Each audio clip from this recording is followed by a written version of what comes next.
Hey guys, I'd like to welcome you all to this week's nutrition series entitled Fat. In fact, we're going to spend the next couple weeks talking about this subject because there is a lot to know, but I promise you that I'll bring this down into a level that you all are going to understand and take away from this a lot more knowledge than what you may have known about in the past. So we are going to start with just some of the basics, but as we get through this, I promise that you're all going to learn some pretty cool things that are going to significantly improve your health over the long term. So we're going to begin this series and we're going to address several questions. And the first is, does my body need fat? And very simply, yes it does. So dietary fats are essential to give your body energy and to support cell growth. It helps protect organs. It helps keep your body warm. It's going to help your body absorb many different nutrients. It produces important hormones. So how much fat do you need? If you're a healthy adult, you should try to not exceed consuming 30% of your total calories from fat. And once again, your nutrition logs, where you see your goals at the bottom of each day, are automatically calculating how many grams of fat you should not consume more of per day. And it's taking your needs and it's doing that calculation with 30% to tell you what you should not go over each day. And most of you do a pretty good job of not doing that. You should try your best to eliminate trans fats from your daily diet on most days. You should also try to consume most of your fat calories from mono and polyunsaturated fats. And we'll take a look a little bit more about what those are.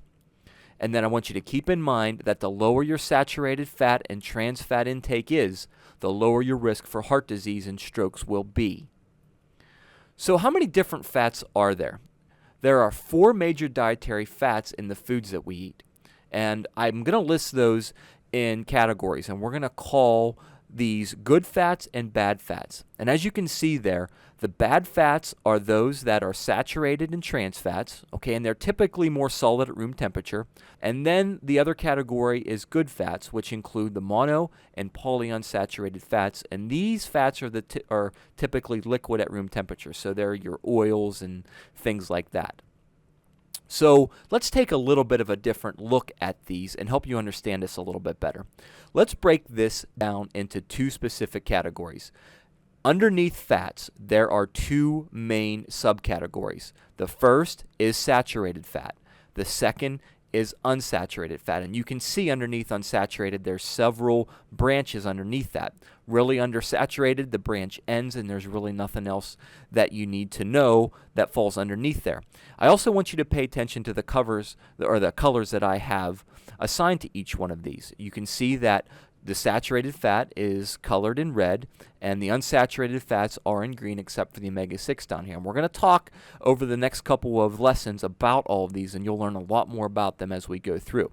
So I want you to know that the left-hand side of this tree contains the bad fats. Those fats that if you get too much of them are going to cause health problems. And the ones on the right-hand side, the unsaturated fats, which include the mono and polys, whenever you get enough of those and you replace some of these fats with saturated and trans, then those have heart healthy benefits to them. And then you might be wondering, well, where's trans fats fit into all this?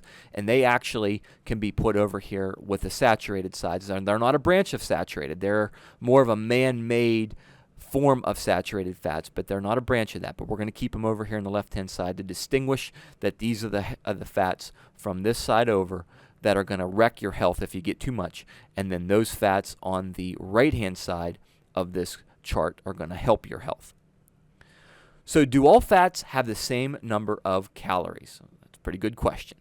There are 9 calories in every single gram of fat, regardless of what type of fat it is. So it doesn't matter if it's trans, saturated, poly, mono, omega-3, omega-6, it does not matter. Every single gram of fat has 9 calories, regardless if it's a healthy, good kind of fat or an unhealthy, bad kind of fat. Carbohydrates in general will contain 4 calories per gram. Proteins contain 4. All right, so that's the difference. Fats have 9, more than twice the amount of energy than carbohydrates and proteins do. All right, let's take a look at a few food labels here. And I'm going to bring up the whole milk food label, the 2% food label, and the skim milk food label. And I want you to pay attention to a couple different parts of this. Okay, remember, when we scan these food labels, we're always looking at the serving size, the number of servings that it contains, and then how many calories. That's where our eyes are always going to look first. So let's look here. All these nutrition labels have the exact same servings and servings per container. They all have a number of calories there, which, as you can see, increases from 150 calories for 1 cup of whole milk down to 90 calories for a cup of skim milk. So what I'm pointing out to you here is, why is there such a difference? And if you come down here to the total fats, you will see that whole milk contains 8 grams of total fat per cup, 2% milk contains 5, and skim milk contains 0. And as we go through this, we're going to talk much more about saturated fats, and you can notice a significant difference in all these as well, where there's 5 grams of saturated fat coming in the whole milk, there's 3 grams in the 2%, and there's 0 grams in the skim milk. And this is why you need and should consume either 1% or even better skim milk on a regular basis. If you're an older child into an adult, you should be consuming skim milk or at most 1% milk because of the fat and the saturated fat content that you get from those. You'll also notice down here that all the milligrams of calcium is exactly the same, regardless of whether or not it's whole, 2%, or skim. So you're getting 300 milligrams of calcium in 1 cup, regardless of where it's coming from. Okay, let's move on. Can eating fats affect my cholesterol levels? And the answer to that question is absolutely. Fats can have different effects on your cholesterol levels. And we're going to pull up this chart again. So when we do that, just think about it in terms of good fats, bad fats, and it makes sense. The left-hand side of this tree is showing you that trans fats and saturated fats, when you get too much of them, can raise your total cholesterol levels, and it can raise those bad LDL levels as well.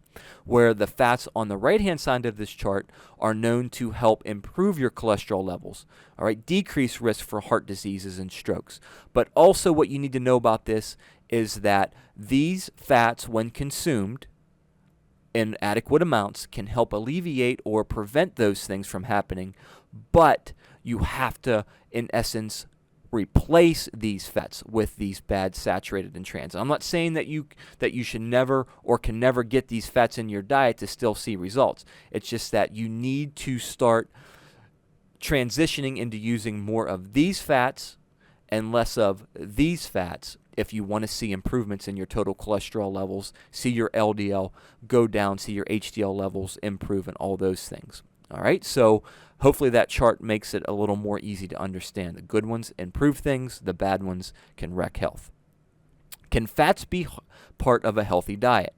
So absolutely. Eating foods with a moderate amount of fat is definitely part of a healthy diet. You just need to remember a few things. You need to consistently keep yourself within your calorie budget, eat lots of vegetables, fruits, whole grain, high fiber foods, choose fat-free or low-fat dairy products, and select the leanest meats possible. And you should try to eat fish at least twice per week. Does eating less fat mean giving up my favorite foods? And then once again, absolutely not. A healthy diet can include the foods that you love. You don't have to avoid high-fat, sugary, or salty treats entirely, but you should eat these foods in less quantities. So will eating the good fats help me lose weight? The answer to that question is a big fat no. No, fats contain 9 calories per gram. So regardless of the source, if you eat more calories than you need, you will gain weight. All right, it's a simple law, once again, of thermodynamics. If you take more energy in than you need, regardless if it's perfectly healthy foods or not, you know, if you ate apples all day long, but if all those apples that you ate added up to more calories over and above your calorie budget, over time, those apples are going to cause you to gain weight. So over the course of these next few lessons, we're going to take a much more detailed look into understanding each category. And once again, we're going to go in depth, and I'm going to teach you what you need to know about each one and how you can use some of these to really kickstart and improve your health dramatically. So stay tuned, and I look forward to going through this series with you guys. I'll see you later. Bye-bye.